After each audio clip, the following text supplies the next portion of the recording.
Yo les trashers! Quand j'étais gosse, j'étais passionné par les Pokémon. Je m'imaginais vivre des aventures épiques à leur côté, à la matière de Sacha Pierre-Ondine à Kanto. Puis, par curiosité, j'ai découvert la description du Pokédex. Nidoking broie les os de ses ennemis, Skelenox kidnappe les enfants pas gentils, et Ampiflore dissout ses cibles avec son acide. Bref, c'était à main donnée froid dans le dos, et j'ai très vite compris que tout n'était pas aussi rose que je le pensais. Sur Pokémon Trash, on avait déjà parlé de ces descriptions effrayantes. Aujourd'hui, je vous propose avec l'ami Gecko de découvrir les descriptions du Pokédex les plus bizarres et loufoques.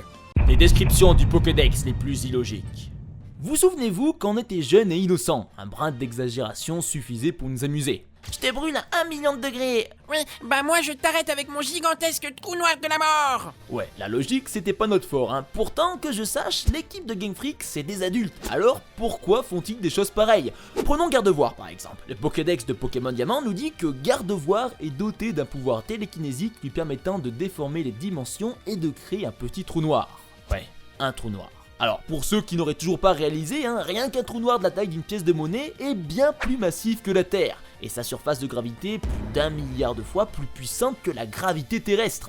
Donc si Gardevoir finissait par créer un trou noir, vous seriez déjà mort avant même de l'avoir vu, et la Terre, elle aurait tout simplement disparu, attirée par le néant de sa force gravitationnelle. Mais si vous trouvez ça sombre, attendez de voir un peu la description d'Alakazam. Son super cerveau peut effectuer des opérations à la vitesse d'un super ordinateur. Il a un QI de 5000. Un QI de 5000.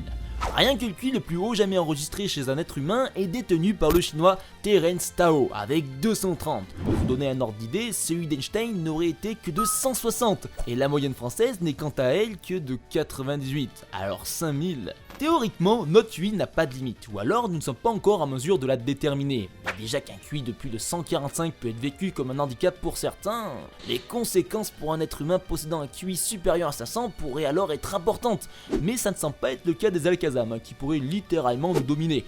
Mais bon, ils préfèrent jouer avec des cuillères, alors ça va. Et le pire, c'est que niveau logique des chiffres, il y en a qui vont encore plus loin. Parce que, accrochez-vous bien, mais le Pokédex de Volcaropod nous dit que sa température est d'environ 1000 degrés. L'eau s'évapore à son contact si ce Pokémon se retrouve sous la pluie. Les gouttes d'eau forment de la vapeur et couvrent la zone de brouillard. Oui, vous avez bien entendu, 10 000 degrés. La température de la lave, entre 700 et 1200 degrés. Celle du magma, 1300 degrés. Comment? La surface du soleil? Bah, c'est rien, celle-ci est seulement de 5900 degrés. C'est comme ces fameuses vidéos YouTube, où l'on disait découper des objets avec un couteau à 1000 degrés, alors que on peut pas atteindre cette température comme ça avec un chalumeau en 5 minutes. Volcaropod ne peut littéralement se poser sur aucune surface sans la faire fondre. Rien que la température d'évaporation de la roche, même si ça dépend en partie de sa composition, est entre 3000 et 4000 degrés. Et l'élément du tableau périodique ayant la plus haute température de fusion est le tungstène, à 3410 degrés. Ça fait beaucoup là, non? Et le Pokédex d'Emeraude rajoute que la carapace sur son dos est faite de magma durci. Des dizaines de milliers d'années passées dans les cratères volcaniques ont transformé son corps en magma. Volcaropod est 2 fois plus chaud que le noyau terrestre et la surface du soleil.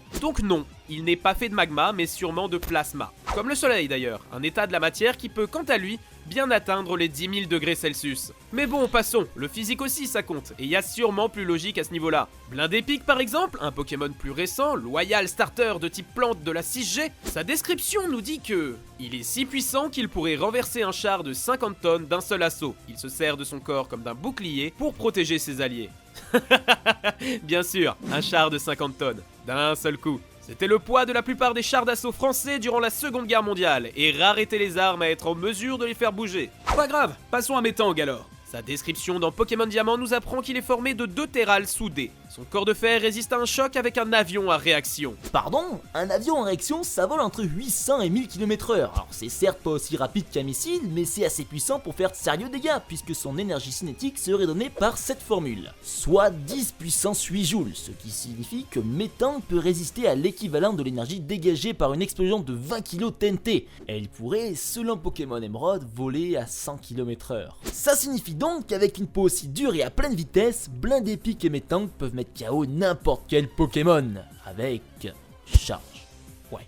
Et tant qu'on parle de vitesse, parlons de Lézargus. Il repère le point faible de l'ennemi grâce à sa membrane Nictitans, puis il transperce sa cible en tirant des jets d'eau à Mach 3 du bout de ses doigts. Pour la petite information, une membrane Nictitans, c'est une paupière supplémentaire transparente que possèdent certains animaux comme les reptiles. Par contre, pour le jet d'eau à Mach 3, soit 3704,4 km/h, c'est un peu plus compliqué.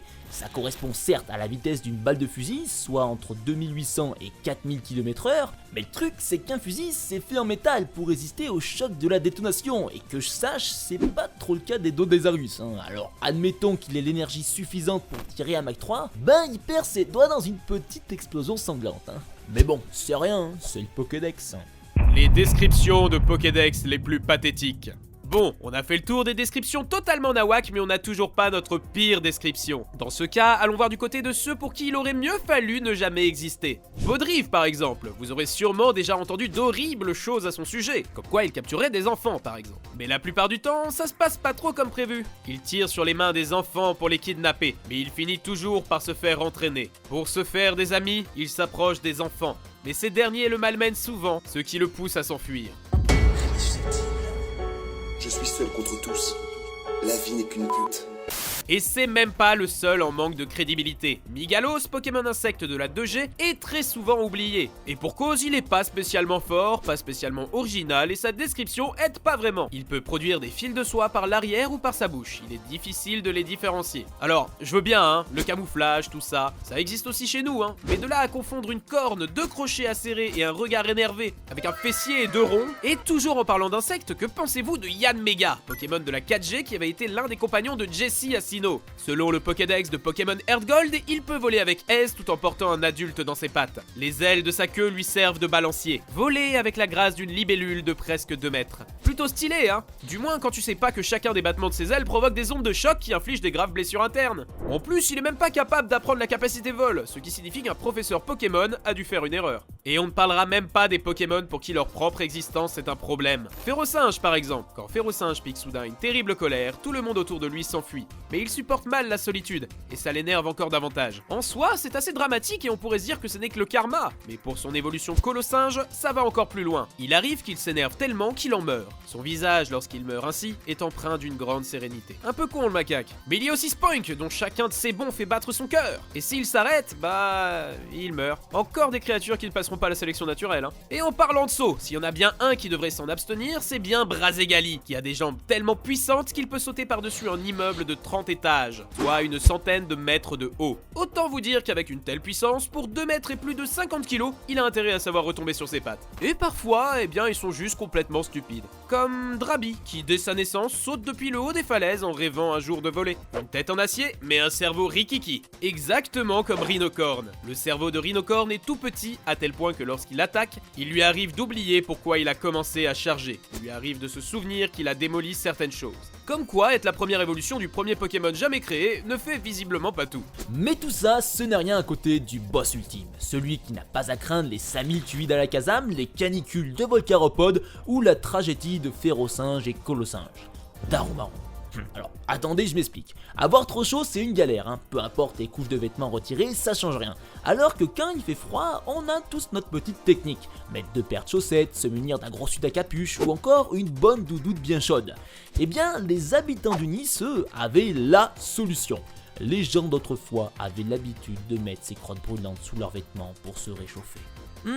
Comme je les envie, comme quoi, dès l'Antiquité, le froid c'était pas un problème pour tout le monde, Enfin bref, quoi qu'on en dise, le Pokédex c'est un objet indispensable pour chacune de nos aventures, car même si on a souvent tendance à l'oublier, on ne vous le donne pas spécialement pour faire joli. Les professeurs vous le confient afin que vous puissiez les aider dans leurs recherches, afin que vous puissiez le compléter, même s'ils devraient peut-être se concentrer davantage sur ce qu'ils écrivent. En tout cas, des Pokémon avec des descriptions absurdes, il y en a tout un tas. Du coup, si vous voulez une autre vidéo sur le sujet, n'hésitez pas à nous le faire savoir avec un petit pouce bleu et un commentaire. N'hésitez pas aussi à vous abonner à Pokémon Trash et à nous suivre sur Twitter. C'était Sareo et Djeko, tchuss les potes!